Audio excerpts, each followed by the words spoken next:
প্রিয় দেশবাসী, আসসালামু আলাইকুম। যে কথাটি না বললেই নয়,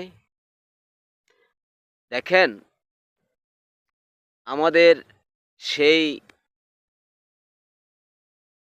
কুখ্যাত প্রখ্যাত নেতা ওবায়দুল কাদের সাহেব আজকে কোথায় আছেন? আজকে আছেন সে ভারতের কলকাতায়। কলকাতায় তাকে ভেন্টিলেশনে রাখা হয়েছে। মানে ভেন্টিলেশনে রাখা মানে মৃত্যু শয্যায় সে সজ্জিত। কিন্তু দেখেন এত বড় একজন নির্ভীক চোর, এত বড় একজন কর্মকর্তা যে ছিলেন বাংলাদেশের সেতুমন্ত্রী, সেই ক্ষমতাধর ব্যক্তিটা আজকে বাংলাদেশের মাটিও পাবে কিনা সন্দেহ। তাহলে এই টাকা পয়সা, জাগা জমি, অর্থ সম্পদের কী বা ভ্যালু আছে বলেন? আমি তো মনে করি আসলেই কোনো ভ্যালু নাই।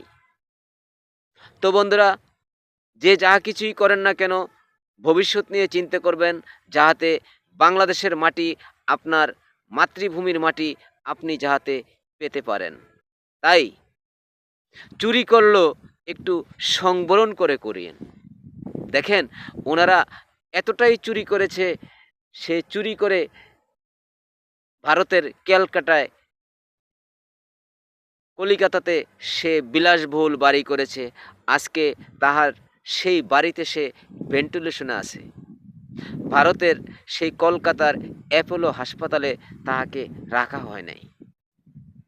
কিন্তু তাহার যে মাতৃভূমি বাংলাদেশ, সে মৃত্যুর পরেও বাংলাদেশের মানুষ, বাংলাদেশের তার আত্মীয় স্বজন, ভাই ব্রাদার, বন্ধুবান্ধব, ছেলে মেয়ে কেউই তাহাকে দেখতে পারবে না। তাই বন্ধুরা, সবাই ভবিষ্যৎ নিয়ে চিন্তা করেন যে আপনি আপনার মাতৃভূমিকে কিভাবে সুরক্ষিত রাখবেন, বাংলাদেশের মাটি ও মানুষকে কিভাবে সুরক্ষিত রাখবেন, সেই চিন্তাই করবেন আগামীতে। তবে রাজার যে নীতি, তার নাম হলো রাজনীতি। রাজনীতি খুবই কঠিন, আবার খুবই সহজ। কিন্তু রাজনীতি করতে হলে আপনি বাংলাদেশের মাটি ও মানুষকে ভালোবাসতে হবে।